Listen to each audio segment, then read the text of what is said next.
hear me now? I can hear you loud and clear. Are you frustrated that you entered the shave life where now you have to shave regularly? I've only shaved once, and that was on Monday morning. Okay. I'm not shaving again. And it is now Thursday morning or Friday morning. I'm so sorry. So you're growing it back Got a little 5 o'clock. It took me 4 days to get a until five five o'clocker. 5 o'clock on the fourth day is when Yeah. I got the 5 o'clock shadow. So for the listener who's not on YouTube, head on over to YouTube and you can see David Lee Scales, a cleanly shaven face. David Lee Scales has sported some version of a beard, I would say, for the last, what, 2 years? Yeah, I'd say so. Yeah, some version of a beard. Then one day showed up for our new show, 𝗦𝗶𝘀𝗲, and boom, there it was. I was shocked. David Lee Scales' face, quite naked, all the way nude, fresh, clean, shaven.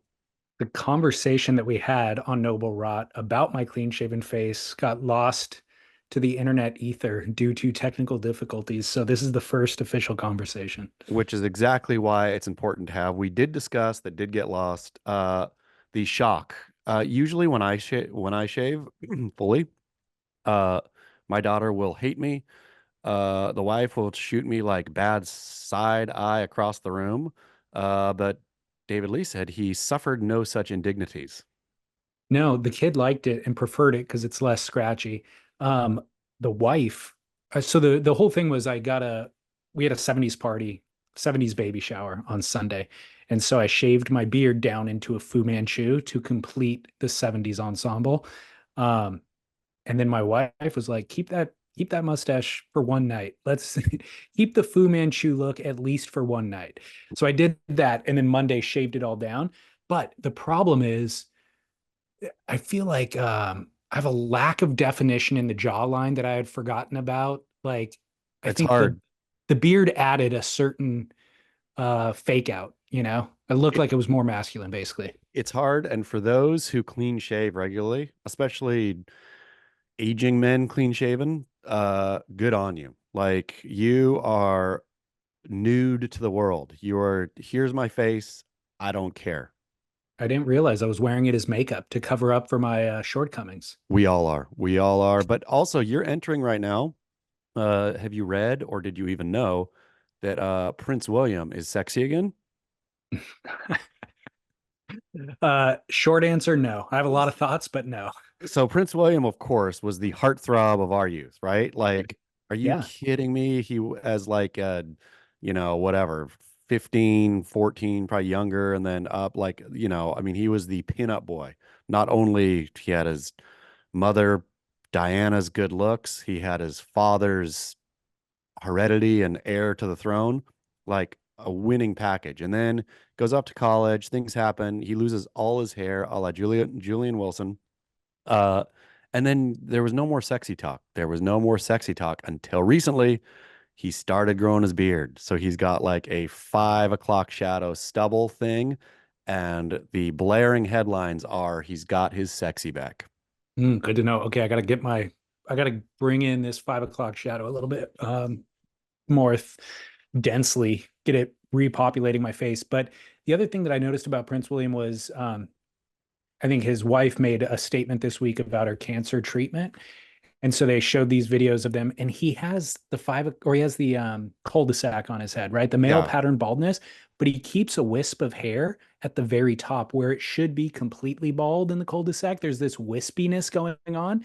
And I was like, what do you you need to shave it. And even if it has like stubble, like it doesn't need to be shaved completely Kelly Slater style, but at least bring it down to a number one so that it looks sporty.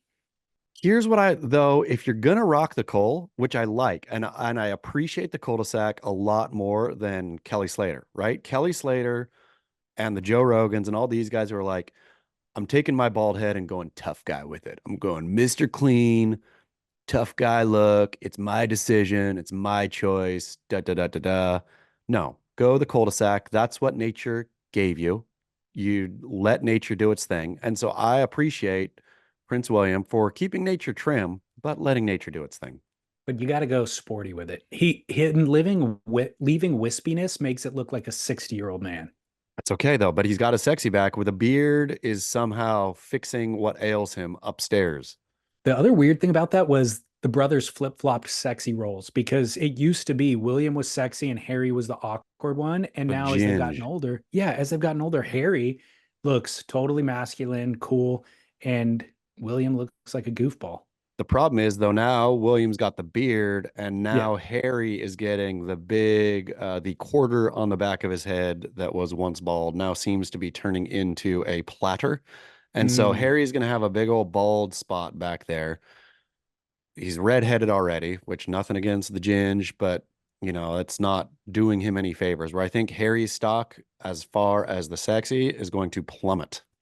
So maybe I should be more uncomfortable discussing this next related topic because it's about a woman, but I'm okay discussing males' hairlines, no problem. But here we go. Uh, over over my wife's shoulder, saw her watching The Bachelorette recently. Mhm.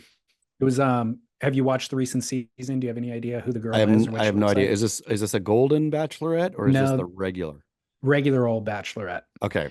So the girl who was featured on the show had a really unfortunate part, like her hair parts, but it's a really wide part. And I've seen this happen with women sometimes as they age, is their hair thins.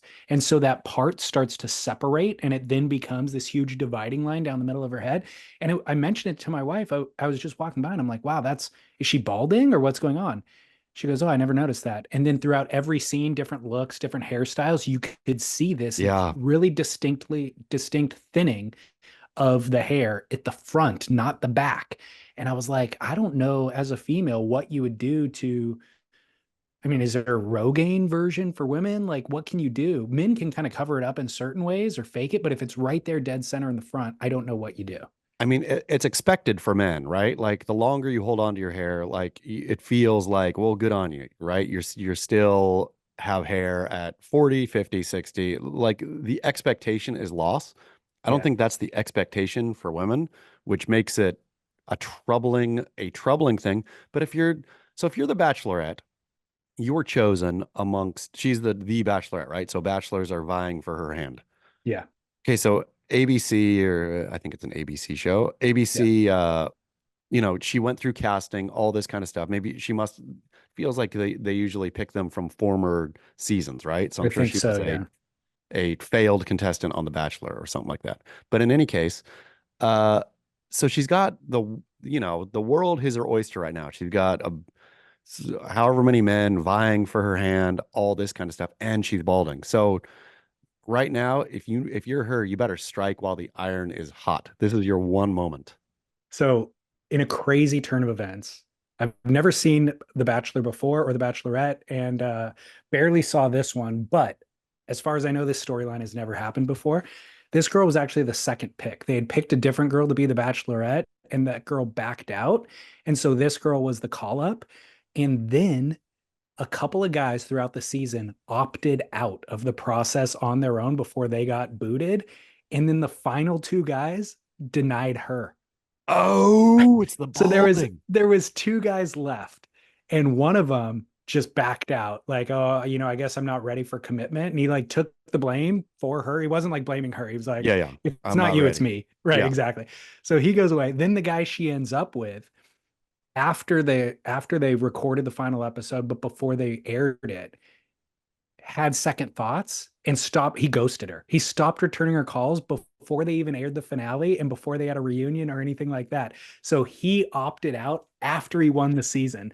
So and my wife is all caught up. Of course, it's very engaging, but I was like, this girl has to feel horrible. Like Yeah. she's gotten denied in the most public, hardest fashion possible. And she doesn't need to be like, she shouldn't take this on, obviously.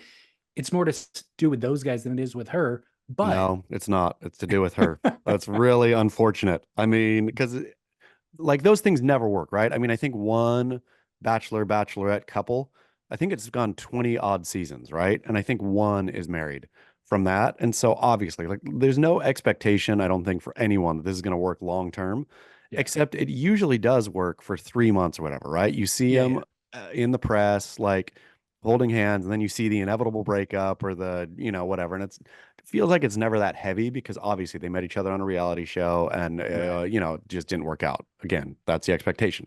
But if somebody's not even willing to jump through the expectation hoops with you, Yeah. that bodes poorly. Could you tell about her personality from the clips you watched?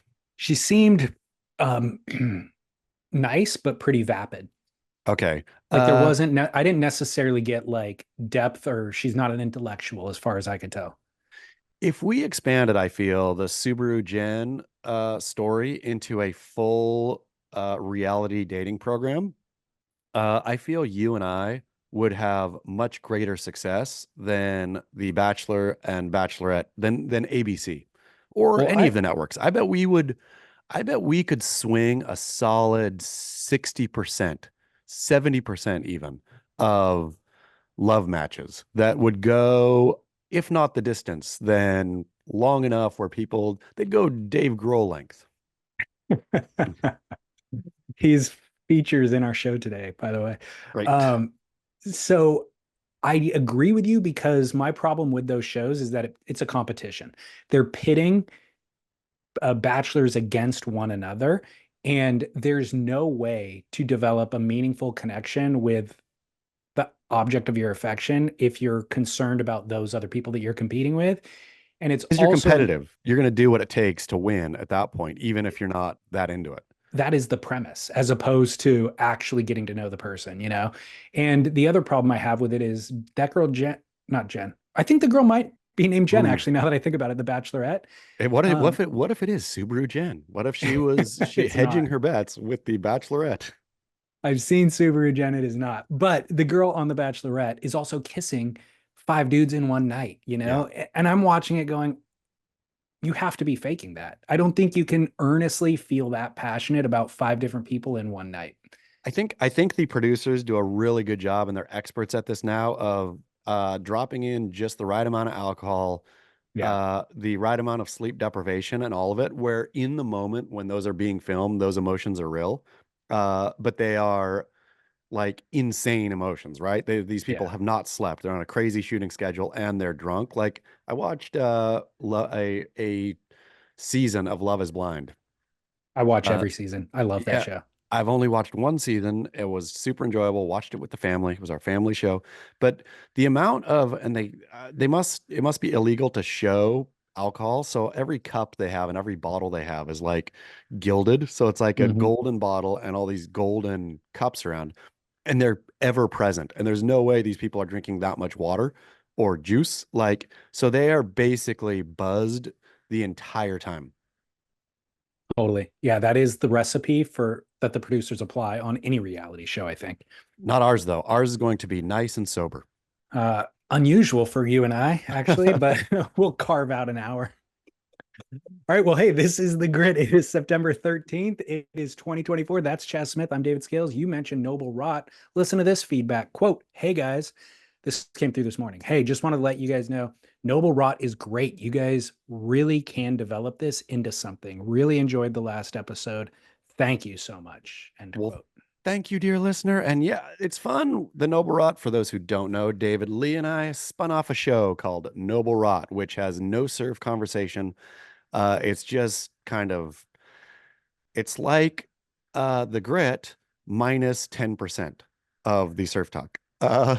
But And produced by Chaz, and I'm just along for the ride. produced by me. I come up with the show concept. I scribble it out. I'm learning, but this is the thing. Doing it, I felt this is something, and I've wanted to do this for a while. I felt this was something, like many things in life, where you can try to figure out the concept and get it workable and then launch it, or you get it good enough, you launch it, and then it becomes what it becomes, right? Yeah. Where I feel we're on the way there with Noble Rot. Like it will develop into something, and I'm not even still exactly sure what that is, but I feel that we are on the path to what that is.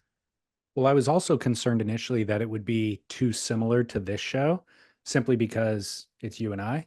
So, how much can the dynamic really change? But it's very dissimilar. It's not similar at all.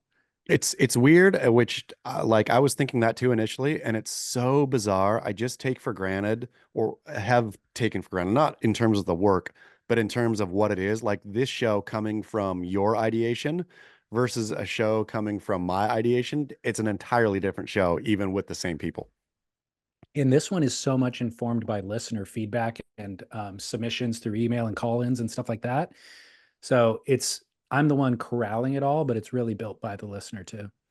Well, So it's yeah. Thank you, listeners who have been on the 𝗦𝗿𝗏𝗏 ride so far. I hope it's.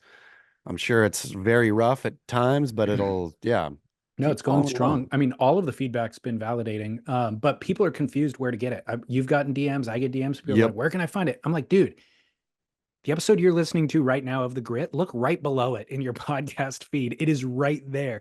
So we are going to delineate and put Noble Rot on its own feed, but we wanted to secure the name. We still need to secure the artwork before we set up that feed. So right now you can get it in the Grits podcast feed. It's right next to this episode, right below it. There's 3 episodes thus far. We're as of this week, we're publishing about in the spacing them out by a few days. So I think Noble Rot went out on Tuesday. The Grit goes out on Friday. So we're going to keep that cadence so that you can have some throughout the week and not have them bundled up on the same day. that's like what the people want. Well, the other thing that the people want is to see us face to face, and they can do that at the Boardroom Show, September, I believe, 12th and 13th. Chas Smith is going to be conducting interviews in the weekend van. I can't wait, to be honest. And the fact that at first I thought the weekend van was going to be in the parking lot, and then I thought, well, that's going to be difficult because I'll have to go grab someone, bring them back. But the fact that the weekend van is in the boardroom show itself, nothing could be finer. Being amongst it, just seeing people wander by and pulling them on in. Yeah, for sure, come stop by. And Yeah. on the I'm going to be doing interviews in the weekend van, as David Lee said, but I also want to interview listeners. Like, I Yes. think there's enough listeners now that are like DR and the TR. I know that, I mean, TR and the DR, sorry. I know that he probably may not be there, but there's these listeners, right, that are now regular features on this show. And I think the listener would like to hear from them too. Totally. Or, I mean, regular Joe Schmoes, but also quote unquote celebrity listeners too. Kean Egan from Westlife was there last year. I met him there, so you could pull him in for a quick interview. You better But come again. the idea is Weekend Vans has a booth, and they'll have a van in the booth. I'm going to set up all the podcast and recording equipment inside. Chaz will be hanging out in the booth, and when somebody comes by who is wants to be interviewed, jump in the van, slide the door closed. It's not exactly soundproof, but it's definitely quiet enough to do the interviews. And they don't have to be long. You just kind of do whatever you need and then open the door up, chat amongst the people. You'll find another interview, pull them in. And then at the end of the weekend or on Monday, I'm going to take all of the raw material and build an episode out of it that we can share with everybody. A monster ep. Yeah. Conversations from the boardroom. But we are scheduling, I think, on the hour, every hour. I will schedule guys like Britt Merrick or Devin or kind of luminaries in the surf world that the general public would love to hear from as well. So I think it's going to be really, really cool. But come and see us in person. Of course, weekendvans.com if you want to get your own kitted out Sprinter van that you could live in practically, or you can rent one as well. And yeah, or on Instagram as well at Weekend Vans. I hit up or Dr. Bill. Is that his name? I think Dr. Yeah, Bill hit me up. Rosenblatt. Yeah, Bill Rosenblatt. I'm gonna be visiting him out here when he comes to pick up his weekend van to tour around as well. Yeah, he was the one who won the weekend van in the giveaway. And so he's flying out from New Jersey just for the weekend of the boardroom show, and he'll be staying in the weekend van. So Fantastic. lots going on. Thank you, weekend vans. We've got a call from a listener about finals day and something that all of us experience in the surf world. So let me get that up and running, make sure that the sound is on. Oops, that is my contrast, not the sound. Okay, here we go. David Lee, Scales, and Chaz. Hey, listening to you breaking down the finals, and we got Griff spraying Italo in the face, which is classic move. It's not even a barrel knock because it's a total freaking barrel. This happens. There's like 3 situations. There's a random kook paddling out, and you see him coming and you just spray him in the face. It's like a dog peeing on its territory. Just let him know where their place is in the lineup. 2, it's like your friend. He's kind of paddling out, watching you, watch you surf, because it's kind of respected. You do the same so you guys can talk about it. But you see him in the right spot, and you just smoke him. Bam. But pro on pro, number 3 here, pro on pro in a heat, it just goes to show you one thing. Nothing trumps spraying someone in the face. You will change your line to spray someone in the face. You could be set up for the most perfect barrel ever, but if you see somebody on the shoulder, you will change your line just to smoke them. I love it. You just can't help it. Griff couldn't help it. Hey, keep doing the work. Love you guys. I can't believe we didn't even acknowledge that when it happened on finals day. We never talked about it, but we deserve, or Griffin deserves a pat on the back for that one. I had made a note while watching finals day, and that was my one note. Like I even scrubbed it back and tried to screenshot it, like the exact moment when mass force went into 𝗏𝗏𝗏's face. Yeah, and cannot believe. But good thing we were remiss because our dear caller summed it up perfectly. Like I could not have gone through these stages of face spraying better than he did. And he is exactly right. And it was a real statement moment, even though 𝗏𝗏𝗏 won. It was a real statement moment of that heat. It doesn't happen often in pro surfing. You'd think it would happen a lot more because there's only 2 guys and they're Yeah. paddling out. I mean, I wonder if jet-ski assist has really wrecked it, because That's what it is. there's few are the event when you're paddling out through the lineup again. Yeah. Well, I was thinking about this. Why is it so satisfying? And then I was realizing my kid loves spraying me. Like if he gets hold of the With hose, the hose, yeah, it's game over. It is the happiest moment of his life to spray me. If he gets a water balloon, like there's something that is just instinctive about it, or innate in human beings. So then being able to do it when you're surfing, it really amplifies the experience. And I was thinking, it is the most satisfying thing ever to do. But if I'm going to be sprayed, if I see somebody coming down the line and they have an opportunity to spray me and I would be the victim, in any other victim scenario, I'm going to try to get out of the way and prevent this from happening. But when it comes to getting sprayed, it's worth it. Like, I know how gratifying it is for the rider that I will allow myself to be victimized to the point of even having my retina detached. You know what I mean? Like, I will sit there full, like, open eyes, like, go for it, buddy. This is your moment. And let it happen to me. I am willing to be victimized because I know it's that satisfying for the rider. Absolutely, completely. I think you really did hit the nail on the head that spraying in general is satisfying. Just 2 days ago, I was out spraying the dang white fly on the hedge, and young daughter was going out, I think on a play date or something. I can't remember what, but she was like fully dressed, ready to go. She maybe even had a gift for it. It was something, right? It was everything I could do to not squirt her down. Like everything in me, even though she was fully dressed, she might have even been holding her school computer or something. It would have been like, there was some big reason that made me not do it, but it was like everything I could. But in the water, and you are exactly right. You're not the victim. I mean, you are the victim when you do get sprayed, but I feel it's one of the great part about surfing the ecosystem, where you are, sometimes in the surfing ecosystem, you have to be the predator. Other times you got to be the prey. That's how it works. If life finds you the prey in that moment, don't ditch out. And for goodness sake, never get angry. If you get sprayed, you take it with a smile and you paddle right back out. You, A, deserved it for being there. B, that was your job in being there, was to get sprayed. And if you're sitting there and somebody goes up and doesn't spray you, feel shame on them. Either they don't have a good enough turn to throw spray, or they're too polite and they're never going to last. Like, you need to be begging for that spray. Yeah, I can't even remember a time when somebody got mad about it. No. I think people get embarrassed. Absolutely, it's embarrassing. There's people who feel shame and maybe they don't embrace it in the way that they should. But I've never seen anybody actually get mad, and including 𝗏𝗏𝗏 in that heat.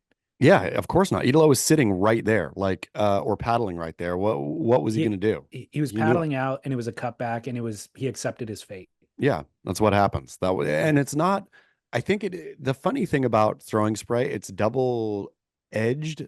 Because you are doing it because it's fun. You are also doing it though to cause shame on the person. That's not, Yeah, you are that's the shaming the point. person. The whole point is to shame. And so it's not like it's this benevolent act of just, oh, like Griff publicly shamed 𝗏𝗏𝗏 on international broadcast. And if 𝗏𝗏𝗏 would have got pissed, the entire surf world would have come down on him. And what a baby. Yeah, But totally. he didn't. He didn't. Completely. He, No, he he didn't. took his medicine and didn't even mention it. He knew. Okay, well, the other feedback that I got a lot of from last week that I really didn't anticipate is don't say gay. Oh, yeah, I know. Lots, We got a lots of, lot about that too. well, I expect if we were to get feedback, it would be hatred and cancellation from our sponsors. That did not happen. In fact, what happened was people have very good opinions about what we should use to replace the word gay. They were also correcting us for making one major error. This one came in from the original sender, Dr. Feinstone, who said, "Color me impressed that you actually tackled this subject on the podcast. Chaz's inclination towards taking an etymological approach was brilliant. However, I can't believe that two erudite scholars such as yourselves I didn't know. realize the word gay existed Means long happy. before it was ever used to refer to sexual orientation. Surely we can all recall reading 19th and early 20th century literature that uses gay to refer to something that is festive, exuberant, or otherwise flamboyant. According to Wikipedia, the word gay, as we know it today, did not come into common parlance until the 1960s. In that sense, I would say that, quote, gay is far more appropriate than, quote, faggy or, quote, queer when we're referring to surfing, because gay can be taken to refer to something as flamboyant or joyful. It's most accurate to say something like surfing has become overly gay in recent years. In any event, I appreciate you opening this important matter up to the grit community, and I'm genuinely looking forward to hearing what they come up with. As an addendum to my previous parking lot tale, I wanted to share another ghastly tale from this morning. While changing out of my wetsuit, a techie-looking 20-something approached in his Porsche Macan. Is it Porsche Macan or Macan? McCann, I think. In his Porsche Macan, hopping in without removing his wetsuit after surfing, and proceeded to presumably drive home to change. Now, perhaps I am the R word here for even bothering to surf on a Saturday morning, but as a native Floridian who sometimes feared for my life surfing at Sebastian Inlet at the turn of the century, the pussification of surfing is something staggering to witness. Keep working. Thanks for indulging my rants, Dr. Feinstein. It's so true. Dr. Feinstein, thank you so much. And yeah, the gay thing, I mean, of course, we all know that gay meant happy. I was mostly referring to gay hasn't been used to talk about happy for, the last at least 20 years. Like no reference where queer, something you can still say something is queer as in it's strange. Like it's dissipating. Faggy definitely is. I mean, I think in England, it's like "give me a fag" is still "give me a smoke." So Yeah, but I will say those. faggy Yeah, is different. faggy is You probably know, less defensible, but unless you say, "Give me my faggies." yeah, Is that a thing? I think you just say fags. Yeah, you yeah, say fags. yeah. I don't think you say the faggies, but yeah, but there was good. I felt counter offers for gay. Oh, yeah, I've got a bunch. Yeah, I Yeah, got that coming up next. And by the way, I'll take the blame for not identifying gay as the original term, the original usage of the term gay. I completely forgot somehow when I went on my rant last week. So that's on me. Anyways, next one. Greetings, DLS and Chaz. Per last week's call-in comment on the topic of having an accurate name for the current deeply uncool state of surfing and surfers as a whole, I have a fitting submission. The word that comes to me a few weeks back when I was driving along for street parking at Trestles was dorks. I think any surfer who has been at it for more than 20 years can recall a time when parking up at the high quality wave was a bit of an experience. There were cliques of heavies and outliers and a few obvious kooks, and it was fairly easy to identify each group where they would sit in the pecking order. There were bad dudes who you'd make it a point not to walk past, or you'd make yourself a possible target. There was the up and coming young rippers who might heckle out of towners and barns, but still knew to keep it down in the presence of established alphas for fear of catching their own down dressing. It was exciting and a little unnerving at times, especially not having solidified one spot in the lineup, but there was an obvious order to things, and it was usually obvious who was cool and who was obviously not cool. Witnessing the current state at Trestle's hordes in various stages of their morning rituals with matching accessories, changing ponchos, sport sweatpants, electric bicycles, Tesla Tacoma Subarus with their latest 28.227-liter solution to why they still don't rip, and not having a single spray painted slayer or distasteful slur on the board to get a rise out of their squares. Not a dangerous character in sight. Dorks seems to be the best description of the mainstream surfers / surfing at this point. Jockey, dorky surf fans, moisture wicking polo shirt wearing. As much as I hate to admit, there are probably way cooler characters to be found in the San Onofre lot. Definitely not dangerous, but at least it doesn't look like a parking lot at a golf course. Long live Archie, long live Tudor, long live the Fletchers, sack up dorks, make surfing radical again. Keep work, the Barnick. Thank you so much. Beautiful note. You're exactly right. And I was thinking as you were reading, even before you got to the Fletcher reference, the person I've heard say dork more than any other in reference to people they don't like is Christian Fletcher. Like riding along in a car with Christian Fletcher, you'll get a lot of dork talk. And so it makes perfect sense that, and yeah, I'm going to put that up into submission. I've heard Joel Tudor often use the word dork. Yeah, it's good. It's like a crusty, it's a crusty one that gets the point across. It really gets the point across, and it's not, nobody can be, no offended. Third party is offended to hear somebody else say the word dork. Okay, what were some other submissions? Do we have, because I feel this is building into a patented Surf Splendor Instagram poll. Totally. And potential t-shirt and sticker down the road. Okay, DLS and Chaz, Beach Grit commenter Turin here, addressing the subject of words that we can use to replace words that are certainly homophobic, have been used in ways that are not necessarily referring to homosexuals, but need to be consigned to the dustbin of our nomenclature just the same. What is chiefly being referred to by these words is people, and men in particular, who are unnecessarily flashy, vain, and or overly concerned with their outward appearance, all while being oblivious to how absurd they look and behave. Words like this have existed in English and language for quite some time. Specifically, the words dandy, fop, and popinjay all occupy this space when referring to a person. There are also adjectives based therein, such as foppish or dandyish. While archaic, none of these words have an inherent or implied application to the LGBTQ community per se, nor have they ever been historically used to refer to this community pejoratively or otherwise. It is high time that we reincorporate into modern parlance the surf culture in the perfect, and surfing is the perfect vehicle for that. Perhaps, quote, fop is just phonetically sounds like it is attributing the most shame out of any of them to me. So when last week's emailer sees the parking lot full of Tesla driving Val weekend warriors flexing like they're hot stuff, he might instead say that surfing has become foppish, or look at these stupid fops. It is a more elegant alternative that kind of rolls off the tongue in the sense that it sounds like it should be offensive, but is not actually offensive. At the same time, it creates a sliding scale because the harder you rip, the flashier you can be without actually being a fop. But I wasn't going to go down the rabbit hole where the fop or not line should be. I'm sorry, but I won't go down the rabbit hole about where the fop or not line should be drawn. Cheers, Com. Thank you so much, Com. Beautifully put and well done. And I like fop too. Of those three, I feel dandy has a bit of flair to it. Like you can be a dandy and still be respectable. Fop, he's exactly right. I like fop. So thus far, we got dork, we got fop.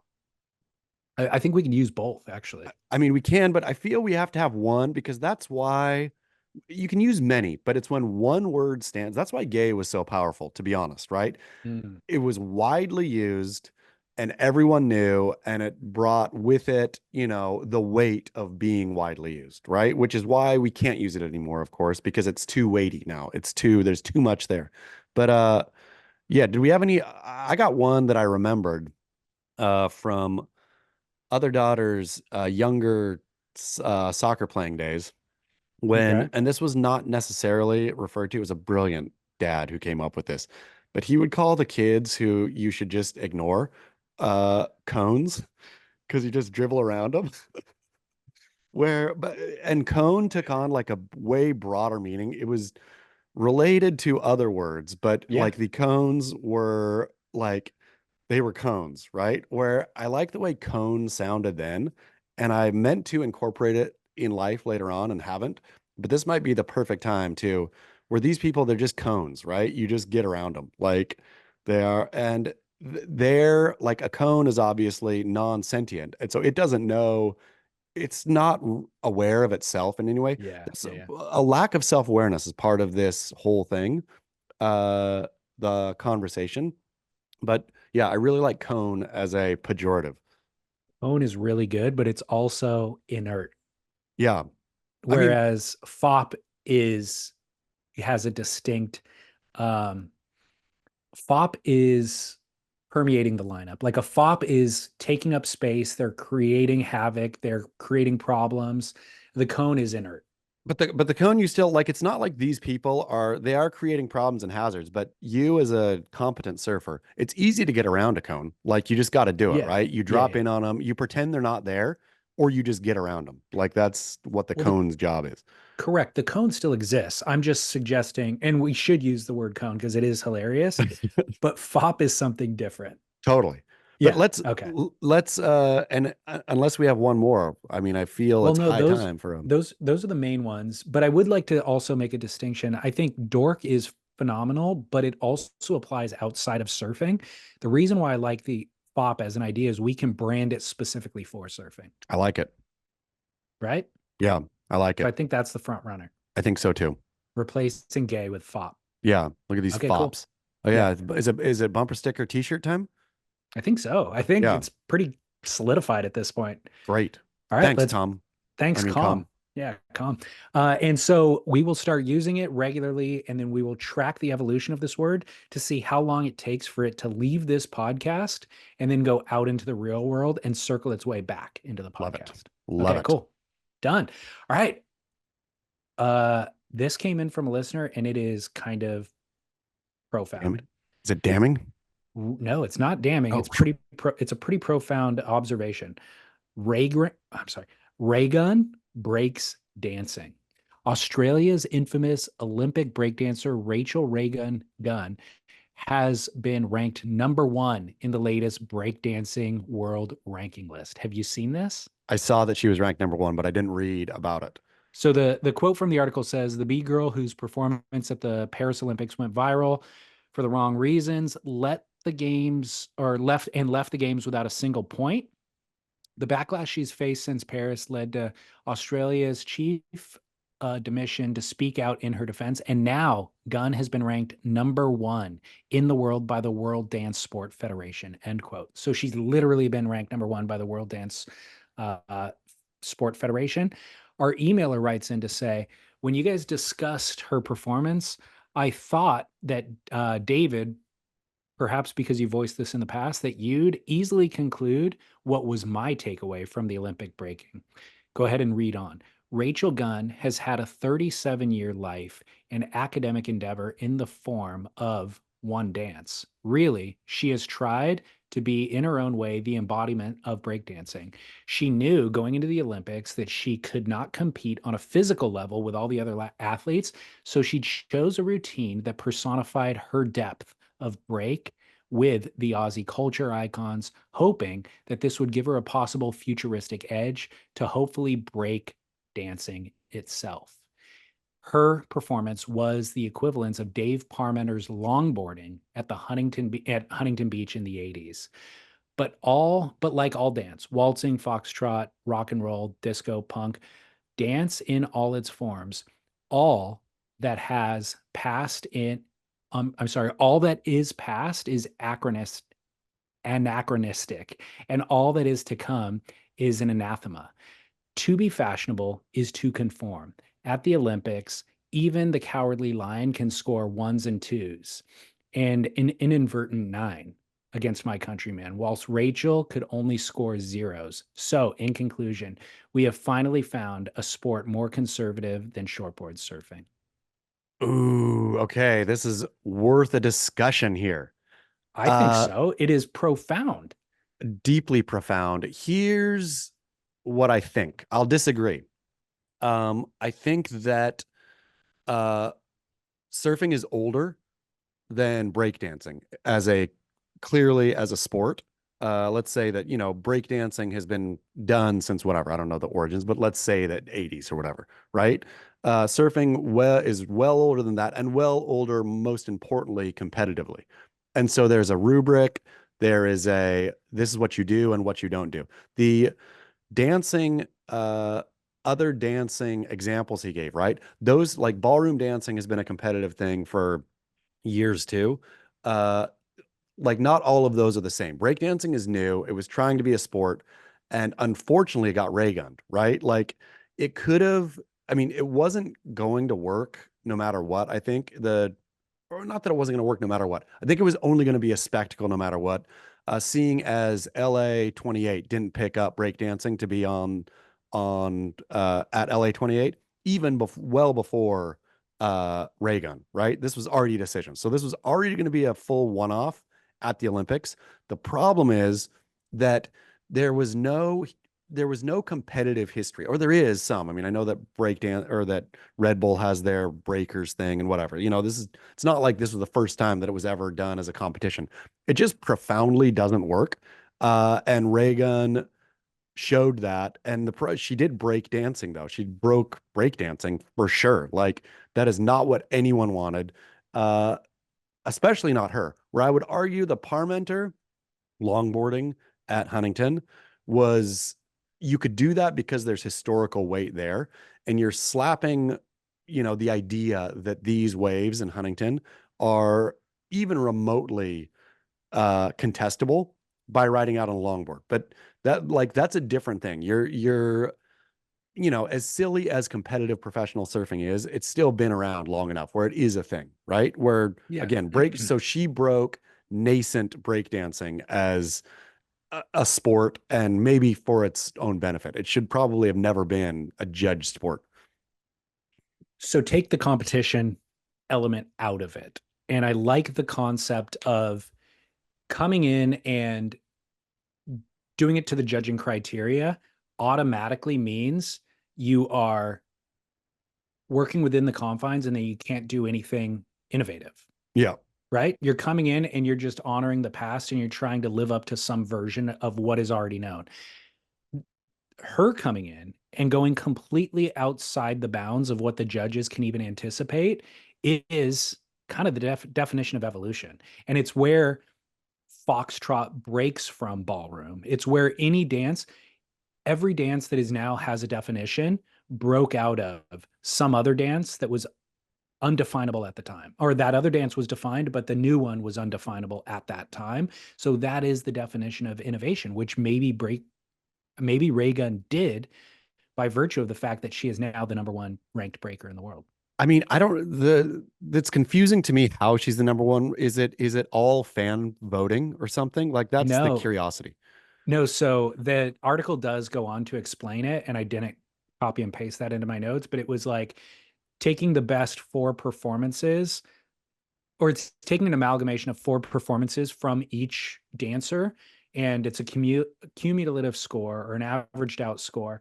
And they did not include the Olympics because for whatever reason, the Olympics didn't meet their criteria. So Raygun's Olympic performance wasn't ranked or wasn't used for her ranking, but apparently 4 other of her performances were. I mean, so I guess I don't want to speak out of turn here, and I should go watch her other performances. But what we saw at the Olympics was objectively bad, right? I mean, that's what made it different. I think it wasn't just innovative or different or outside of the criteria. It was properly stupid.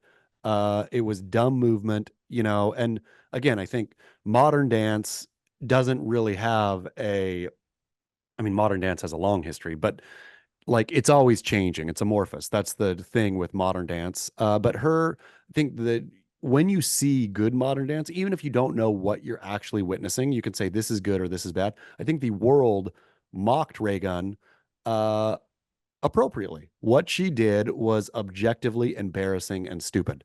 It was like all the memes of, well, this is what my 4-year-old says when, after he says, look at me, all that stuff was all very accurate, which was why it was funny. But so I will say, uh, you can't innovate being, you can innovate being stupid, but it's not the best form of innovation.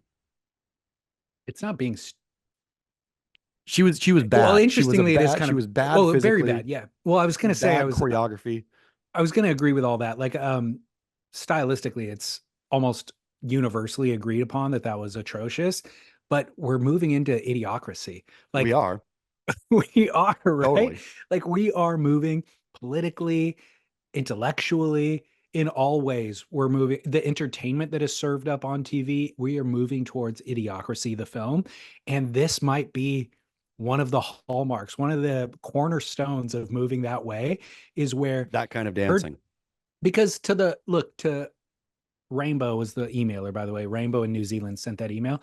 To Rainbow's point, or I guess against Rainbow's point, Dave Parmenter isn't kind of the best analogy because Dave was doing that as a statement. Dave was saying the longboard is the appropriate board to be riding in these conditions at Huntington.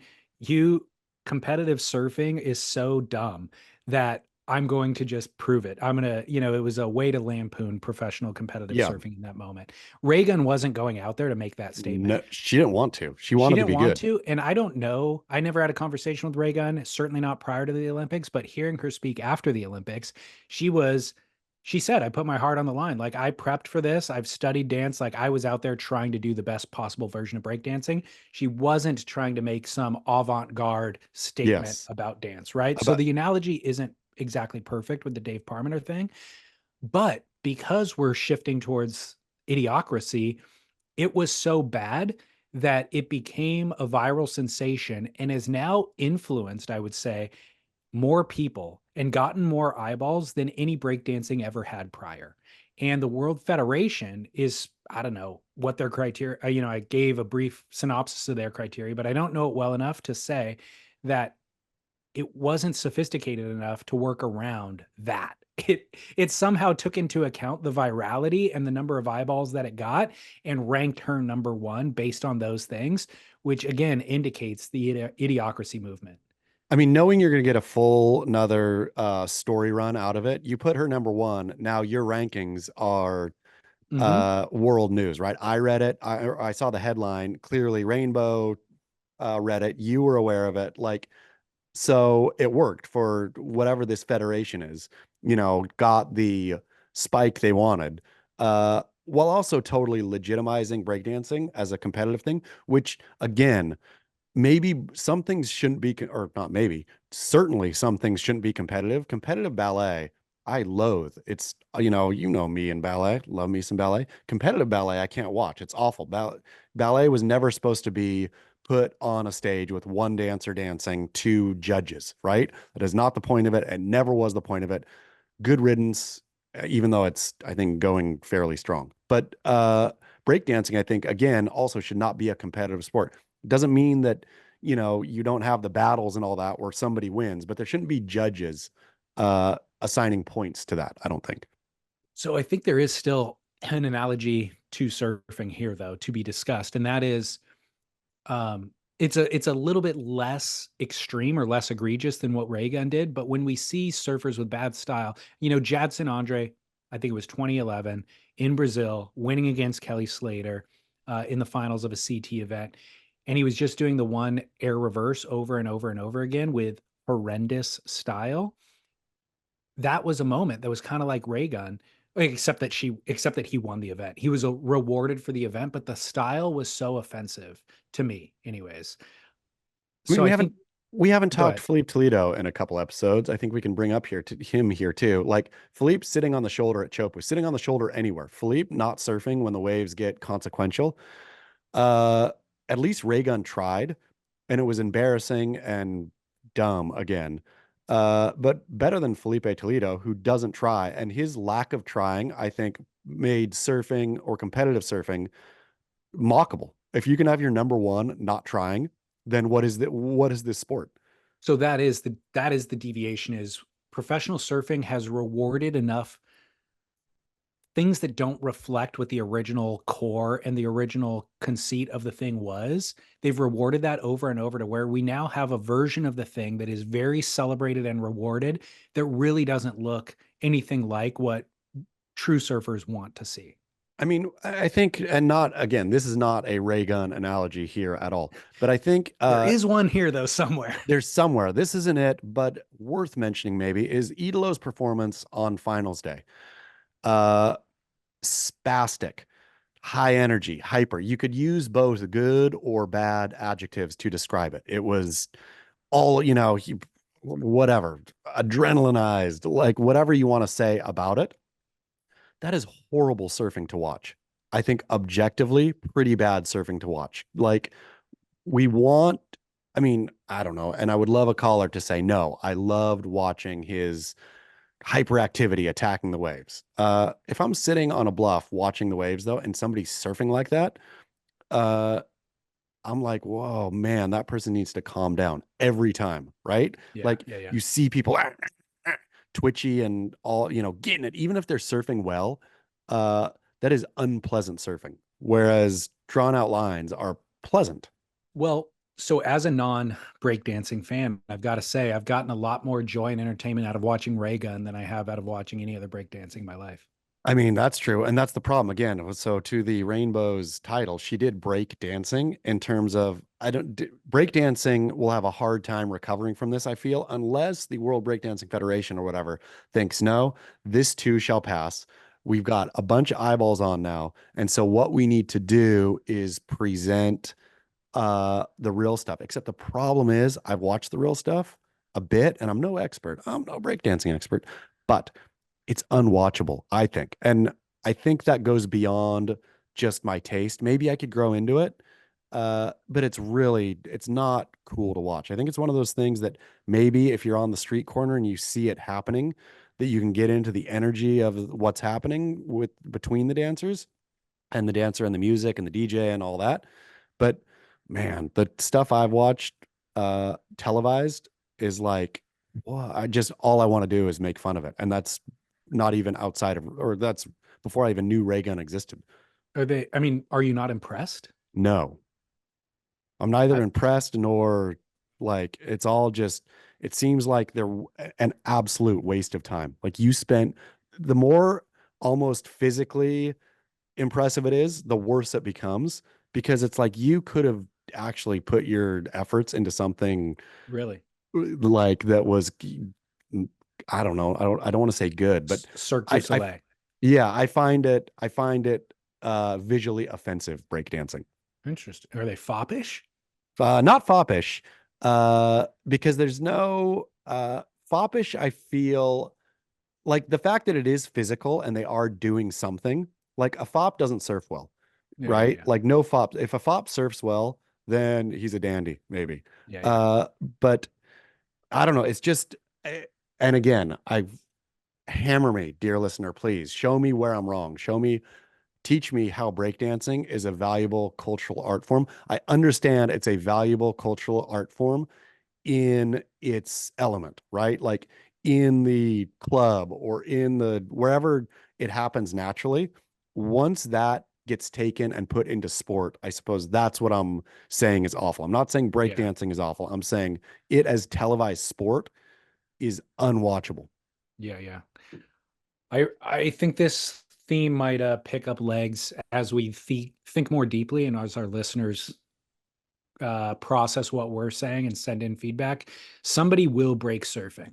Maybe it hasn't happened yet. Like Jamie O'Brien riding a soft top is almost that, except he's so talented I mean, that Ben Gravy could. I mean, he could be the Raygun of surfing. He could be, and I think he sort of is sometimes. Yeah. I mean, I think as of now, Ben Gravy is the Raygun of surfing because Ben Gravy is popular enough where a lot of people think that's surfing.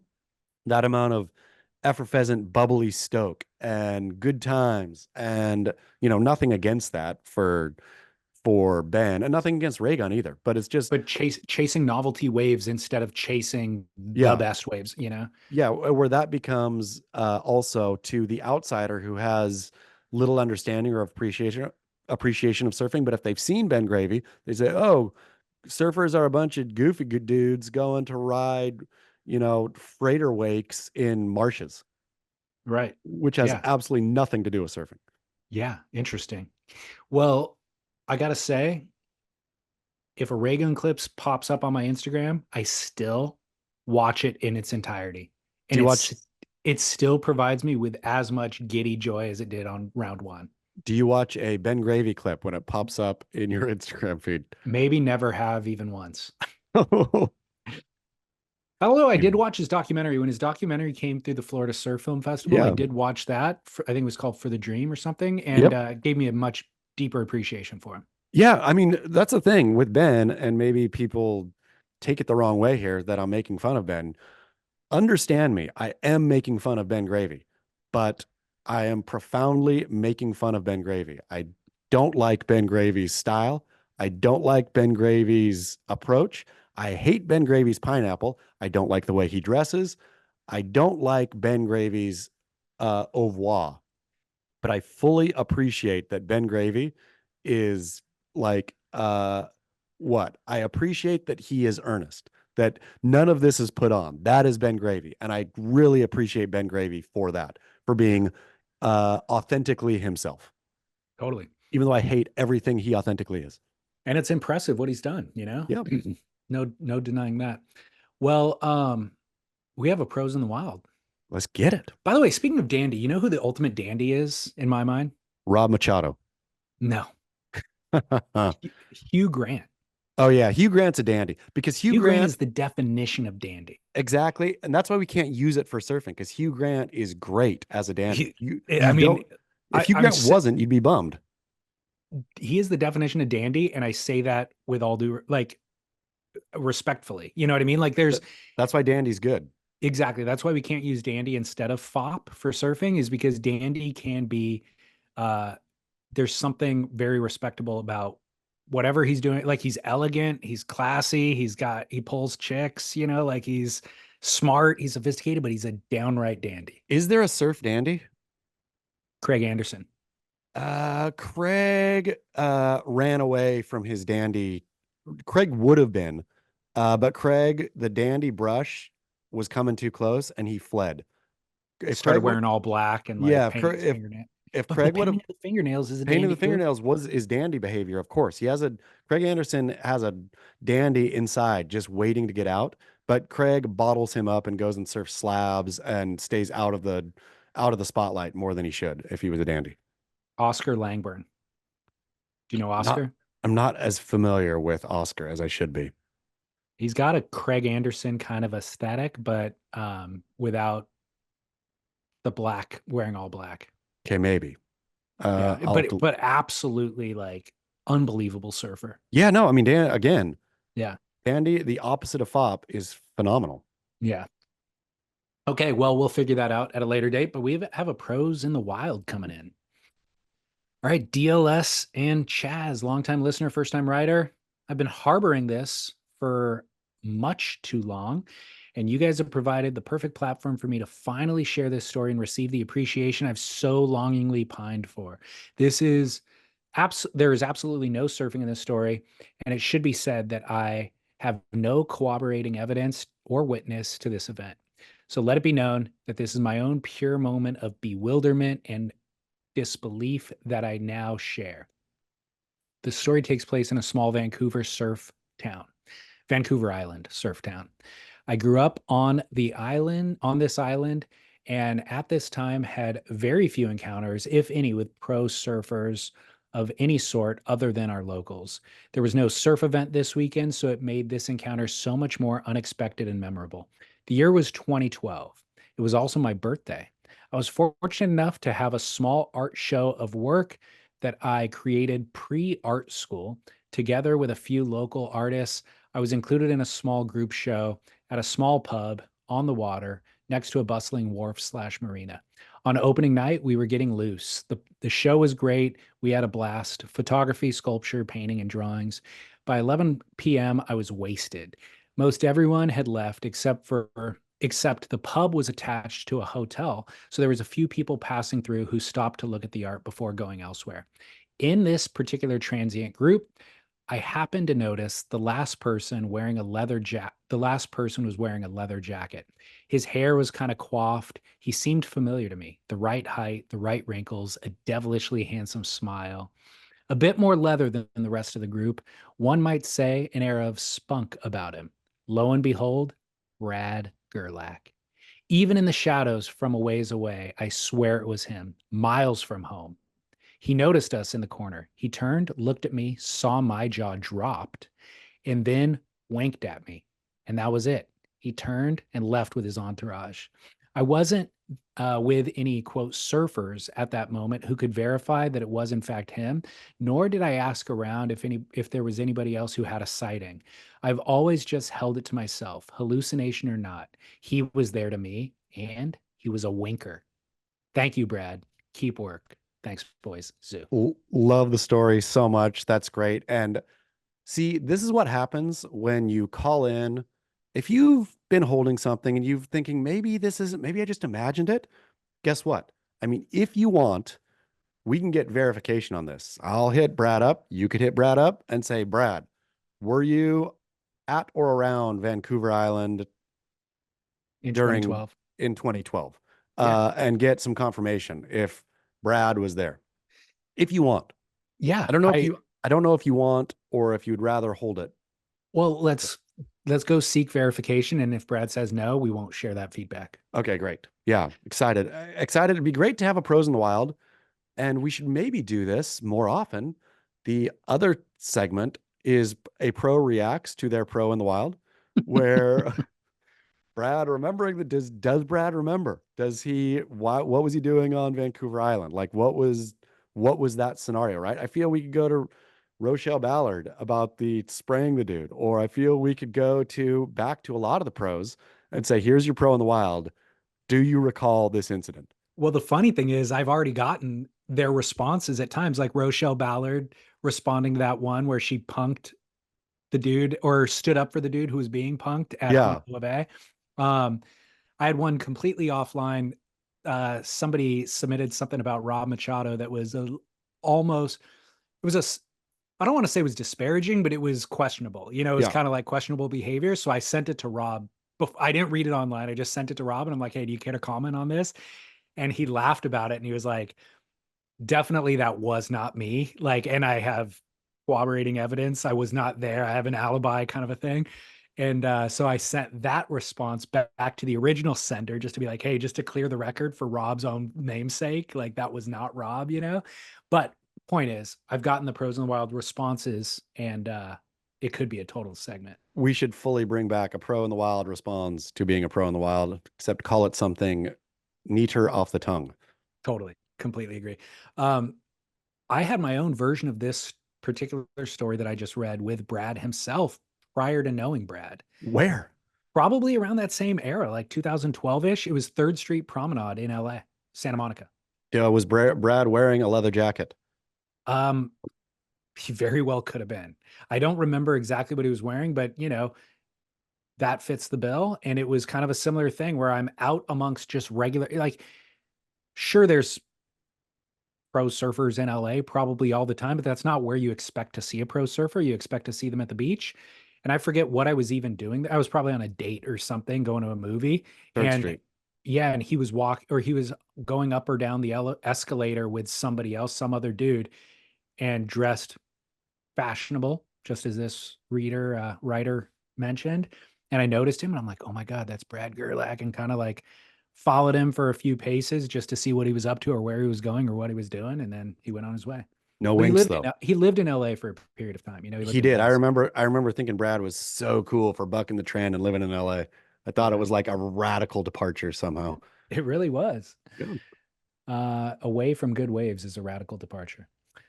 Okay, well, let's go to commercial break and then we'll come back with the Inertia headline, or we need a name for that segment. The Inertia or ? I'm Question mark. swinging. I'm swinging, batting 1,000 so far. I I'm hope I gonna can keep break. my Iron Man streak alive. I'm gonna break you this time. Okay. Okay.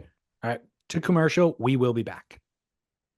Chaz, we are back. Did you, by the way, get your Athletic Greens package? Sure did, Okay, and good. so happy. I had a bad food poisoning. I will not say which restaurant or establishment it was from, but you know those ones where you even know like while you're eating the thing that you don't feel good, and then you finish, and then yeah, it laid me out all yesterday.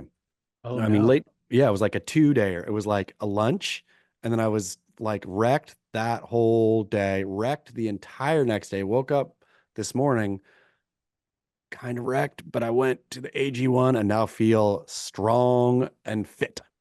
The fact that you've sat here for an hour on air without having to run to the bathroom is a good sign. I mean, I'm telling you, it's an advertisement for AG1. Drinkag1.com/surf is what it's Yeah. an advertisement for. Yeah, exactly. What food did you eat? You don't have to name the establishment, but what was the offending food? It was a taco with nothing on it but queso. The queso was infected. I think so for sure. Wait, wouldn't that just be a quesadilla? No, it was a taco with like queso blanco drooled Huh. on top. Okay. But there Not was no raw fish or anything like that that Nope. would be a normal Nope. bacteria. Okay. Nope. I'm blaming the queso blanco, to be honest, even though I don't want to. Did it smell? No, Man, got me. sometimes it gets you like that. Like, it's scary to think that, it could be hiding in plain sight like that. Like, I want it, if the fish smells, to avoid it, kind of a Sure. thing. But man, Nothing. Yeah, it was a that sneak is attack. that is the worst. Food poisoning, like proper food poisoning, is the worst. Yeah, it wasn't just like a stomach ache. It was like a full, I don't know what, listeria or Right. salmonella, or it was like a thing because no thing like that has ever lasted that day plus the next day. By the way, something I learned recently, our parents told us not to eat raw cookie dough when we were kids Yes. because you can get salmonella or whatever. Yeah. I always presumed it was from the raw eggs. Me too. It's not. What's it from? It was from, back in that day, the flour. What? The flour, yes, the flour they now heat treat.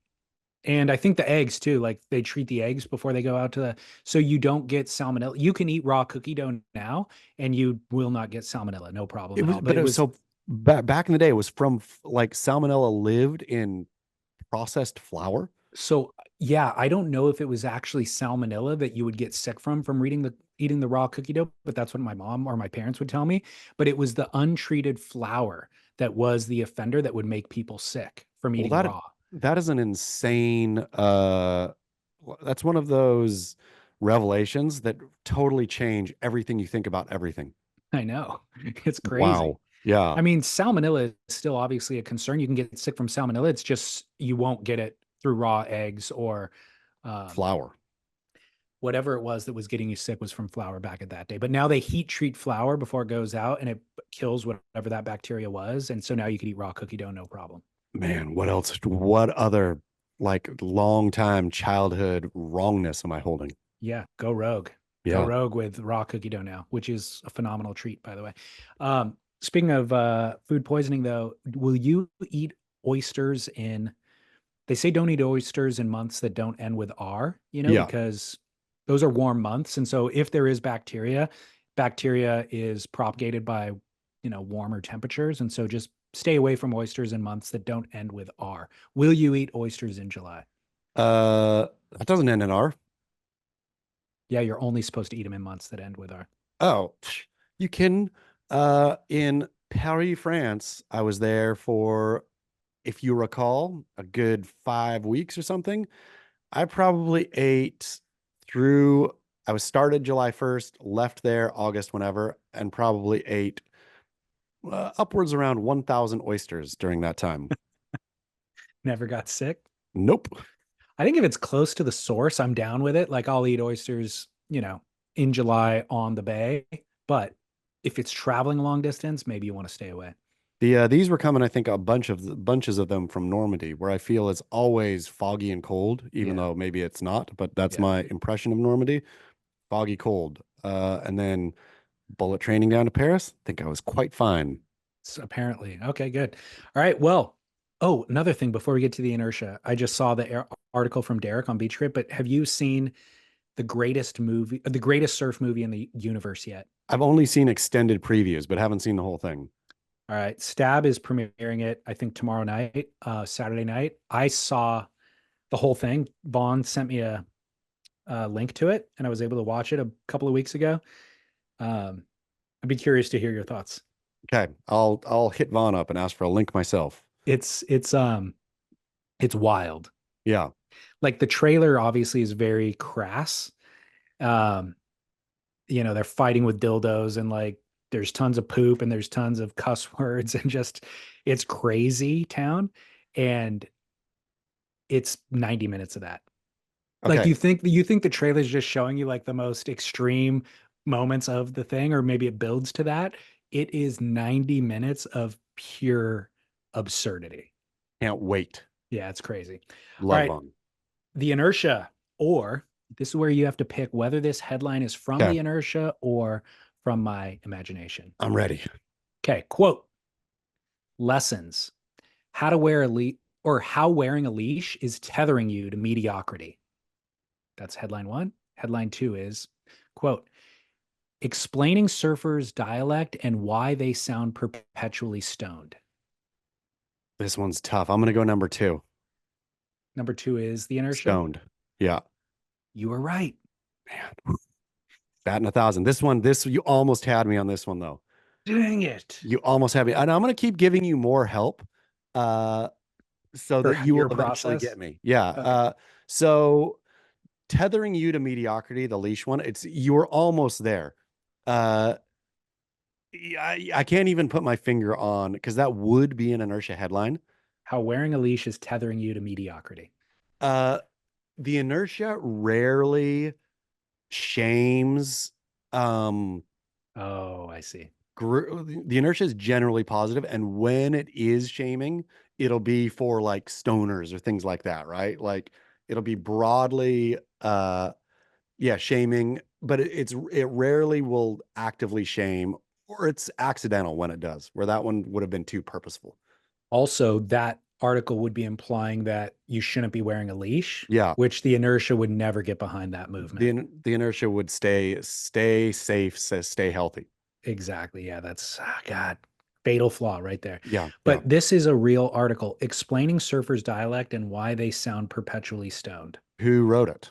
I have no idea. Yeah, the Inertia, man. I mean, Ben Gravy could be Raygun. The Inertia is also Raygun. The Inertia is like, it's such an absurd version of surfing. It is so kooky, so foppish, such cone-like behavior at the Inertia. It is shocking. Yeah. The Inertia could be Raygun. Yeah. Raygun could be the Inertia. It's like Finkel is whatever. Einhorn. Yeah. Man, you know what? I went back and watched 2 movies recently. One spawned the other. I went back and watched Step Brothers that I hadn't seen in a very long time. Stay funny. Better now. You know? The young daughter loves Step Brothers. I haven't watched it with her in a while, but showed it to her a while back, and she was just on the floor laughing, which I knew, okay, this thing is going to maintain. It is I loved every minute of it. So then I was like, what other like world's best comedies have I not watched in a long time? So I ended up on The Hangover. Oh, did that hold? Yes. Okay, that's surprising to me. It was incredible. I was dying laughing. And so now I'm thinking I need to go back and watch Ace Ventura. Yeah. Ace, I wonder if Jim Carrey's like slapsticky, physical comedy thing will hold though, but maybe it will. I'll be curious as to your impressions on Ace Ventura. I know. I'm curious now too. So I'll get back to you on that later. But first, Barrel or Not comes in from a listener in New Zealand. Kia ora crew, James here from New Zealand with a little barrel or nah for you. The barrel or nah is it good to question your gut instincts? The reason I ask is I did Survival League. At the beginning of the year, I lost when Medina had a shocker at pipe. I then did the losers version of Survival League and made it all the way through to finals day. I was 1 of 6 on finals day. I guessed everything right, except in my first round of guesses, I thought John would get 34.5 as his total heat score. And then I thought, oh, nah, maybe he won't do that well. I'll refine it a little bit. And I guess 32 something. Turns out, if I followed my gut instinct and chose 34.5 as his total score, I would have won the losers round. And I would get a nice custom-made panda and $1,000 US. Instead, somebody else won that, and good on them. Huge congrats to them. But it wasn't me. Questioning your gut instinct. You're going Good with your gut. question. Great question. Great barrel or not. And I've had much time to think about this through my life, as my gut instinct is 9 times out of 10 wrong. But here we go. I'm going to say it is not barrel to question your gut instinct, because while I know that my gut instinct is faulty and will lead to poor decision making, at least you're going down on your own ship. If you're going to go down in your own ship. If you question your gut instinct, you choose something else. And exactly as our dear New Zealand listener pointed out, if he would have gone with his gut and been wrong, at least you would have said, I went with my gut was wrong. When you question your gut, now you're stuck. If you're right, then it's a happy accident. If you're wrong, you should have just gone with your gut, right? I feel that at least your gut is a baseline of if that's what I felt. Wrong or right, that's what I felt. And going down on what you felt, at least you could say I went down on what I felt, not on second guessing. It's interesting that your kind of most, natural thoughts come from your gut, not your brain. Yeah. You know what I mean? But it's true. Like when you think about gut instinct, it does feel like it's coming from down low and from within, as opposed to from your brain. I mean, But I think in Western history, though, we've really devalued the gut, right? Where I think in a lot of cultures, like in Papua New Guinea and stuff like that, your soul is in your belly. Like yeah, that's all true. of this is like, I think we have just, we believe in science and all this. So we put the brain as the pinnacle of everything, and everything is secondary to that. But I think gut instinct, you make decisions down there, maybe. Yeah. And if you want those decisions to be good, you should drinkag1.com/surf for gut health. It is probiotics, prebiotics that'll keep you going. Anyways, I agree with you. Trust your gut. And now I think that is the most, there is some, I don't even know how to define it, but there's some sophisticated workings in your brain that are a culmination of all of your life's learning and experiences that get expressed in that initial response. And it is actually what you were then layering on after that is kind of I don't want to say trauma and things that you learned along the way after that, but they're second guessing the instinct, I think, is problematic, and it's never going to be as well defined as the initial push. You're going to have a secondary instinct, a tertiary instinct, and more that come after that. And there's no way to tease apart which one of those is accurate. So I think trust your gut instinct. The one caveat is, which one is your gut instinct? Because sometimes I will have an emotional response to something, and then the secondary one is actually the gut instinct, So you kind of want to be able to tease apart what's what. Like for James to pick Gabriel Medina at Pipeline was probably his gut instinct. I mean, but that happened. I don't know that that's a gut instinct more than it is looking at a statistical, looking at the numbers, thinking this guy has never not done good here, coming into the season, like building a analytical reason for. Because your gut would be, for a Pipeline, would be, I mean, if you're going to go gut, would be bad gut would be like a Pipeline specialist. Good gut would just be, hey, I know that I'm going to burn him quick, but a John or a, like Gabe is a great analytical choice that didn't pan out. So could your gut be influenced. Let's say yesterday morning, if you woke up and you trusted your gut was poisoned yesterday. Yeah. I didn't do anything yesterday. It was a bad decision-making day. So is there moments where you shouldn't trust the gut? I think you should mostly trust your gut when you're drunk.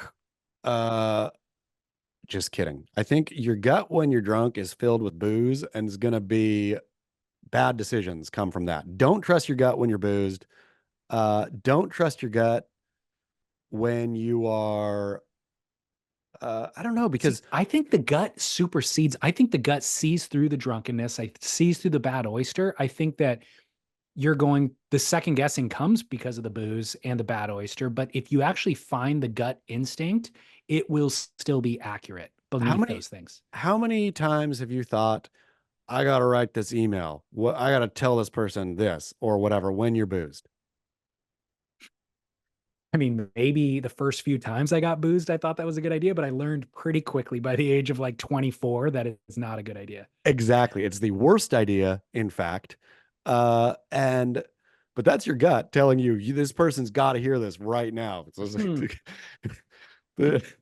call them up, text them, email, whatever. Like, that's your boozed gut. Your boozed gut is not very bright. I'm sticking with my gut. From this point on, I really feel strongly. I think my gut knows better than I do. I mean, definitely. Okay. Except your gut boozed. All right. Stick with it. Barrel or not, wrapping your leash around the tail/fins. This came from listener. P.S. Could also be a 𝗥𝗶𝘀𝗀, as I'm sure I've seen pros do this, but couldn't find any photographic evidence. Work. Zero barrel, I think, to me, it points to somebody having ADHD or sorry, like some compulsive, it's a compulsive disorder thing, because I get that you don't want your leash trailing behind you, but wrapping it tight around the fins, A, you're begging for your rails to get dinged down there. B, you're asking for your leash to get weird and kinky. And don't tell me that don't happen, because it absolutely does happen. I feel the best thing to do is you carry your leash when you're carrying your board. And when you put your board away, you just throw the leash somewhere out of the way. You don't train your leash to stay in a nice tight coil. You definitely don't train your leash. And the other worst case scenario is it gets some sort of a little micro nick in the actual leash itself, which can then lead to an actual snap. So I'm going, and it just looks kooky. I mean, if nothing else, it looks so foppish. It's crazy. I mean, completely. Surfing should never be that neat and tidy. It's exactly foppish. It's right along with the changing mat and the giant water tank and all the, you're getting the things right, except you're not, because surfing is not about that. The only thing it looks normal on is a wave storm, which is an indictment enough. It's true. Right? No barrel. Okay, no barrel. We agree. Okay, final barrel or not. Taking a public political stance. Of course, this is coming off the presidential debate this week, where we've seen a few pro surfers and Taylor Swift herself weighing in. I'm going to say this is a two-tiered one. I'm going to say if you have a massive following, it doesn't have to be as big as Taylor Swift, but a big following, and you feel strongly, and people are already basically painting you as one or the other, then do as you wish, right? I mean, I think no, or I wouldn't personally, but I understand that. If it's if the momentum is such that people are already... You want to sway the vote?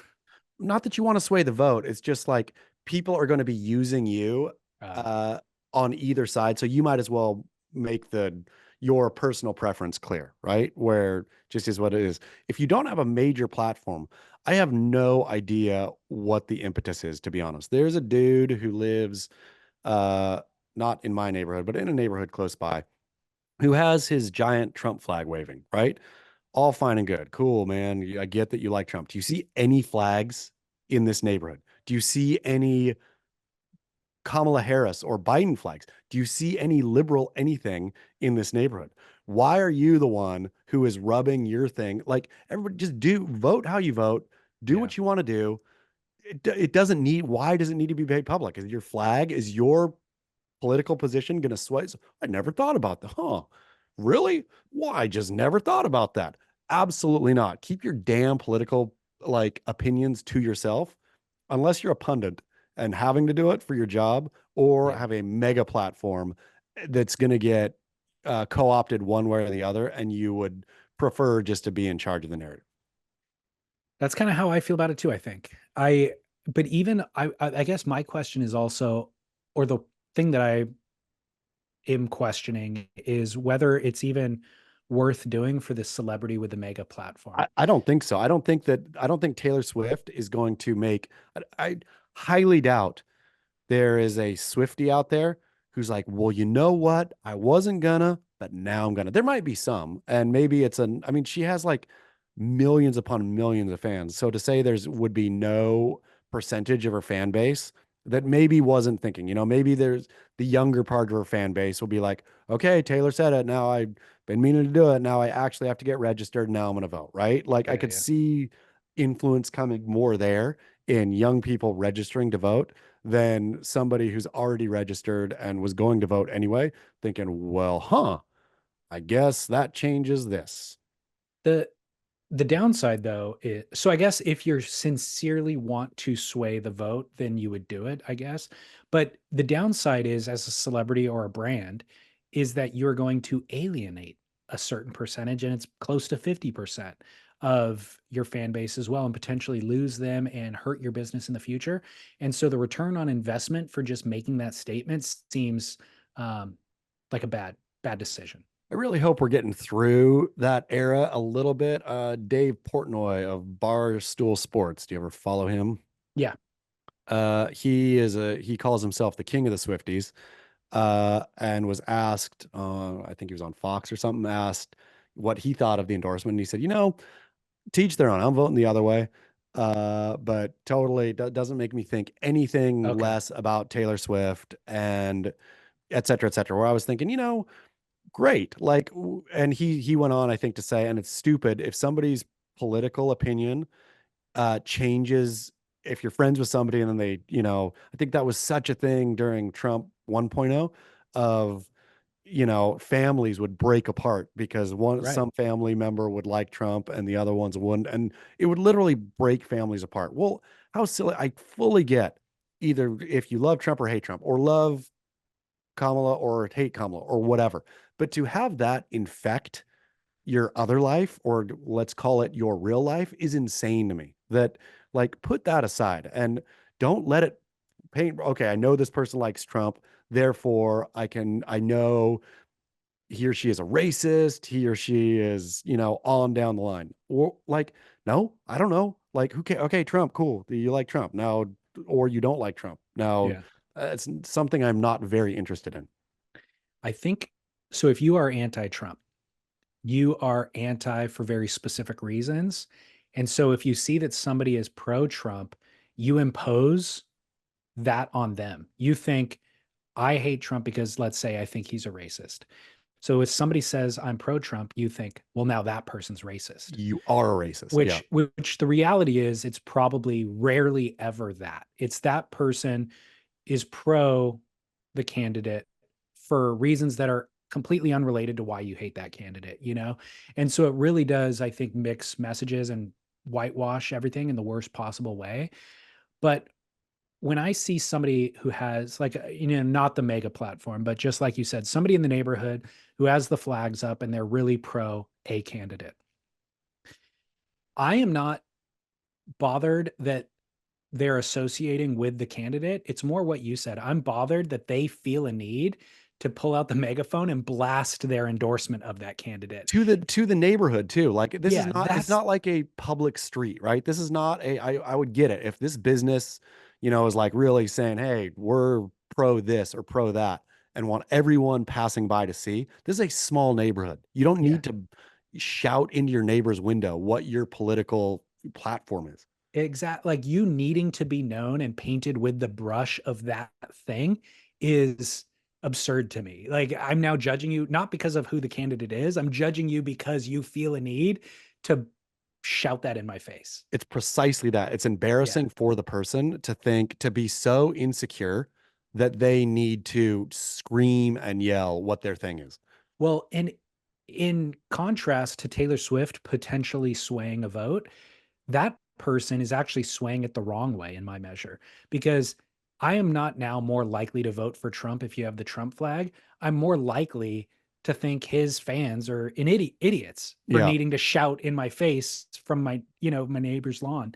Um, so yeah, I think that there's real diminishing returns on what people are attempting to do when they are stating their political stance. I think I totally agree with you. And again, hope beyond hope that we're ending this season, because it could only be sustainable for so long, where somebody's political ideology, or it's because it's not even an ideology. Nobody's like thought that super crazy deeply about it, right? Like whoever's voting one side feels, there's a package of things that goes into that. Whoever's voting the other side, there's another package of things. It's not like these people are political scholars who have gone deep into the histories and built a profound and complex understanding of why they're voting the way they're voting. They're voting on their gut 9 times out of 10. And whatever. And so just let people have their guts, for pity's sake, and let's get off it. You know what else is weird? Is if I see somebody who's flying the flag of, let's say, a candidate who I do support or want to vote for, I don't necessarily feel like they're my brethren. If I see their flag, it's not like I'm like, yeah, they're on my team. They're one of us. Like, I wonder if they're available to have a beer tonight or something. It's like zero feeling, zero association at all. Yeah. It's really, really weird. Which I think, I mean, and I guess that's how the Trump thing is a little bit different from other things, because it is, it's like following the band, right? Like Trump is more of a cultural phenomenon than he is a purely political figure.